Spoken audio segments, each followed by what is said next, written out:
আসসালামু আলাইকুম, মাহফুজা কিচেন ভিডিওতে আপনাদের সবাইকে ওয়েলকাম। আজ কাঁঠালের পিঠা করব। কাঁঠালের পিউরি দিয়ে কাঁঠালের পিঠাটা করব। তো খুবই টেস্ট হয় খেতে এবং খুবই ঝটপটে। তো চলুন আপনাদের সাথে পিঠা রান্নাটা শেয়ার করি। কাঁঠাল দিয়ে পিঠা করব, সেজন্য এখানে 2 কাপ চালের গুঁড়ি নিয়েছি, সাথে 1 কাপ ময়দা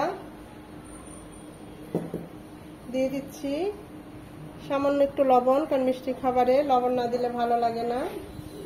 এখানে কাঁঠাল, একটু নরম যে কাঁঠালগুলো সেগুলো আমি ছেঁকে চালনি দিয়ে এভাবে ছেঁকে সেই পিউরিটা নিয়ে নিয়েছি। সেই পিউরিটা এখন এখানে দিয়ে দেব।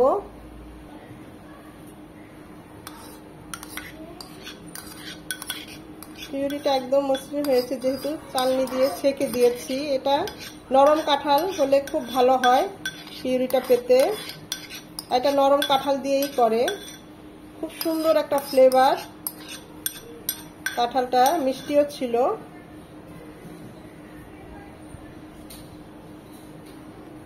হাফ কাপ নারকেল কোড়া,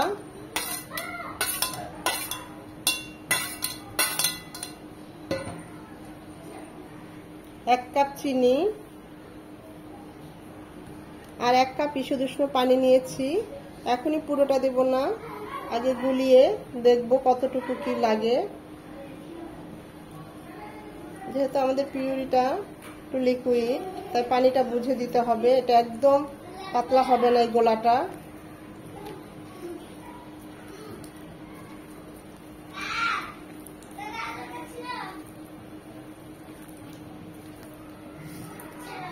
চিনিটা আপনাদের পছন্দ মতো, যে যেমন মিষ্টি খান ওই অনুযায়ী চিনিটা বাড়িয়ে কমিয়ে নিতে পারেন।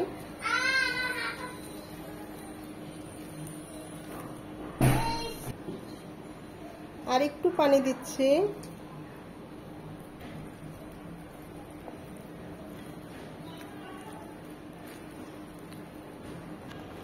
দেখুন গোলাটা এরকম হবে, এটা একটু ঘনই হবে। চিনিটা যেন খুব ভালোভাবে মিশে যায়, তাই এরকম খুব ভালোভাবে মেখে নিতে হবে। যেহেতু আমার শুকনো চালের গুঁড়ি, তাই আমি এখানে 20 মিনিট এটা রেস্টে রাখবো।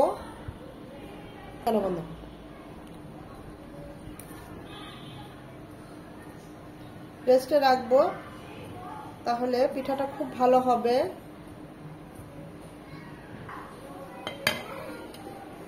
এটা 20 মিনিট রেস্টে থাক। প্রায় 20 মিনিট পর আমরা কাঁঠালের আরেকটু নেড়ে দেব।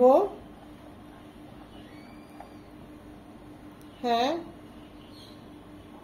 এই ঘনত্বটাই ঠিক আছে। আমরা এখন পিঠা বানাতে চলে যাব। কড়াইয়ে সয়াবিন তেল দিয়েছি পর্যাপ্ত পরিমাণে। তেলটা গরম হয়ে এসেছে। এখন এই পর্যায়ে আমরা কাঁঠালের পিঠাগুলো একটা একটা করে ছাড়বো।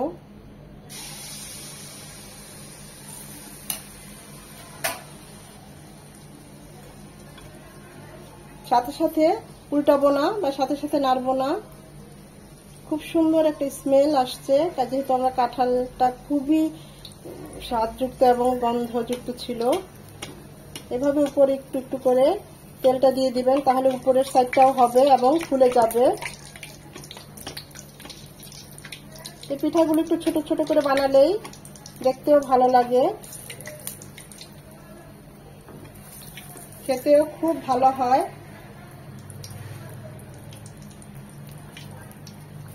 কত সুন্দর ফুলেছে দেখুন।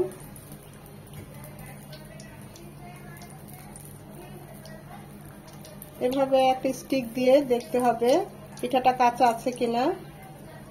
যদি লেগে থাকতো তাহলে বুঝতাম কাঁচা আছে। এটা হয়ে গিয়েছে পিঠাটা। তেলটা ঝরিয়ে আমরা উঠিয়ে ফেলবো। আরেকটা করিয়ে দেখাচ্ছি।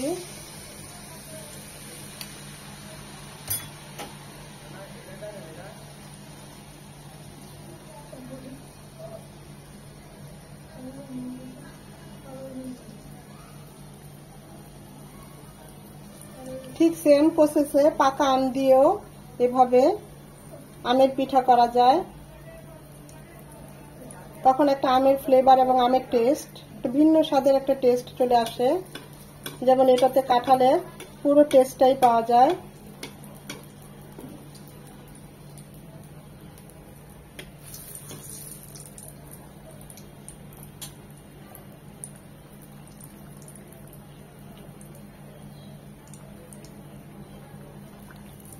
আপনাদের পছন্দ অনুযায়ী কালারটা কম বেশি করে নামিয়ে নেবেন।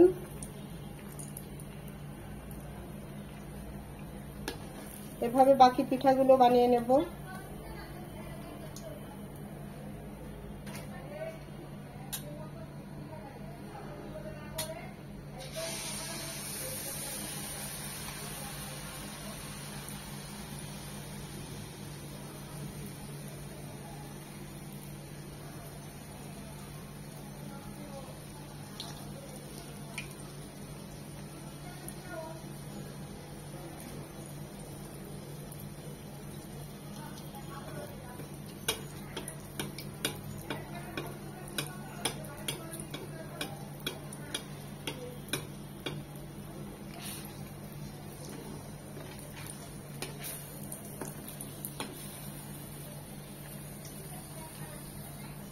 তৈরি হয়ে গেল আমার কাঁঠালের পিঠা। দেখুন প্রতিটা পিঠা কত সুন্দর হয়েছে, খুবই সফট। দেখুন একদম সফট তুলতুলে, প্রতিটা পিঠা মচমচে এবং তুলতুলে। আর এর যে ফ্লেভারটা আসছে সেটা একমাত্র আমিই বুঝতে পারছি। আপনারা এভাবে করলে তখন বুঝতে পারবেন যে কতটা টেস্ট এবং কতটা ফ্লেভার এতে আছে। এভাবে একবার হলেও ট্রাই করবেন, ট্রাই করে খেয়ে আমাকে জানাবেন, কমেন্ট করে জানাবেন কেমন হয়েছে। অবশ্যই একটা লাইক দিবেন, কারণ এই লাইকটা পরবর্তী ভিডিও করতে আমাকে উৎসাহিত করে।